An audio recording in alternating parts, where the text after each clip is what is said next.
Good morning అండి. నేను doctor Madhavilatha Guntur నుంచి మాట్లాడుతున్నాను. ఇవాళ మనం ఐయుఐ అంటే ఇంట్రాయూటరైన్ ఇన్సెమినేషన్ గురించి మాట్లాడుకుందాం.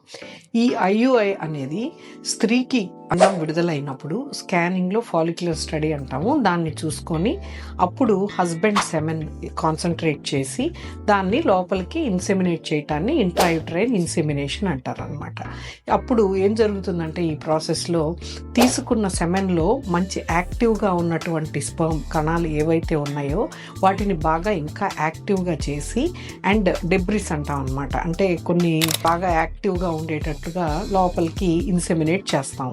ఈ ఇన్సెమినేట్ చేయటం ద్వారా ప్రెగ్నెన్సీ ఛాన్సెస్ కొంచెం ఎక్కువ అవుతాయి అన్నమాట.